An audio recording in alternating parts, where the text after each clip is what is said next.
Le collège Maurice Clavel a été retenu, et je crois que c'est unique dans Lyon, a été retenu dans le cadre d'un partenariat avec le CAUE pour la construction d'une micro-architecture qui répond à un programme très défini et très strict, bon, bien sûr avec une marge de liberté et de création, mais c'est quand même un projet manifestement unique dans Lyon. Donc nous on est vraiment là pour donner ces 5 prix-là et choisir les 5 lauréats. Donc les critères c'est plus pour vous aider à préciser votre impression générale du projet. Pour tout le monde. On commence alors par le premier projet. Donc, le carré de lecture. Toutes les classes de 3e étaient impliquées, c'est ça qui est bien. Et donc la particularité de ce projet, c'est qu'il a fallu, je dirais, dans la première phase, il a fallu répartir les différentes tâches entre les différentes classes et ensuite trouver disons, un mode de coordination et de transmission des informations pour qu'ensuite ils disposent tous d'un savoir et de ressources documentaires suffisamment riches pour tous élaborer un projet ou plusieurs projets par classe. Je dirais que c'est un petit peu l'originalité de la manière dont on a fonctionné pendant le premier trimestre et le début du second.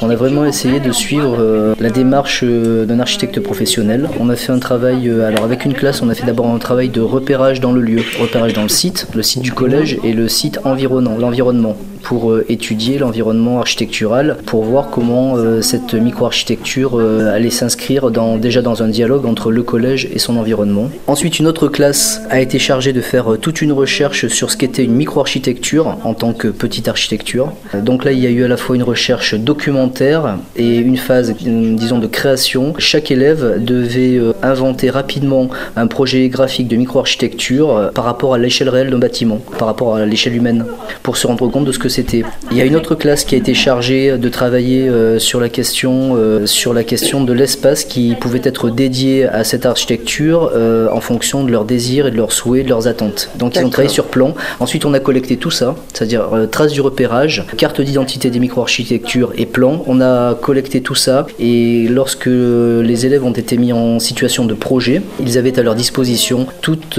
cette riche documentation iconographique, toutes ces informations sur laquelle ils pouvaient se baser pour faire leur projet. C'est pour ça d'ailleurs qu'aucun élève n'a été en échec. Tout était là pour qu'ils puissent réussir. Donc il n'y a pas eu aucun groupe ne s'est trouvé en échec.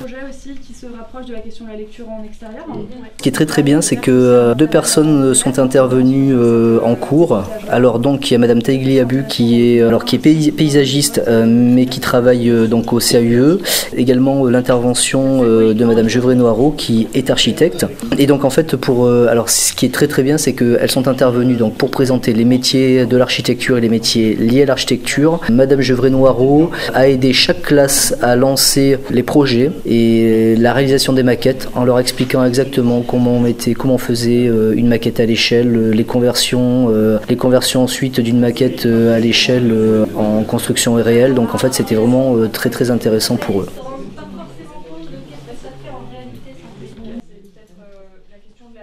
On était plusieurs pour encadrer les groupes et pour mettre leur projet à l'échelle. D'accord. Pour le calculer et ensuite pour régler les questions, je dirais, techniques, surtout quand il y avait des formes complexes.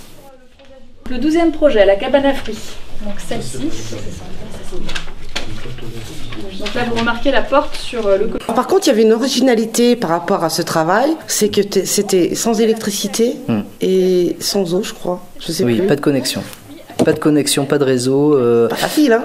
Oui, mais en même temps, ça permet de poser d'autres questions. La condition, c'est qu'il n'y ait pas de connexion réseau. Mais donc, ça veut dire qu'en réalité, si on transpose la chose par rapport à des préoccupations actuelles, on peut très bien imaginer, je dis tout simplement, bon, il n'y a pas de réseau de connexion ou réseau à l'eau, par exemple. On peut très bien imaginer des toilettes sèches. On peut très bien imaginer un système de récupération d'eau de pluie, ce qui a été imaginé par certains élèves pour concevoir une micro-serre. Ça permet après de raccorder cette micro-architecture à des questionnements très contemporains par rapport à la préservation de l'environnement. Il y a une corrélation aussi entre le rendu, la vue et la réalisation de la maquette. Hein. Vraiment, il n'y a pas grand-chose entre eux. Donc, le 13e projet, le cylindre mémorial, servira à mettre nos prénoms uniquement les 3e en signe de mémoire. Donc on est sur ce projet-là, le fameux mémorial, donc qui reprend un peu l'idée d'une colonne Maurice avec des prénoms à écrire dessus. Donc, ça, c'est réalisable. Il est original. Il est original.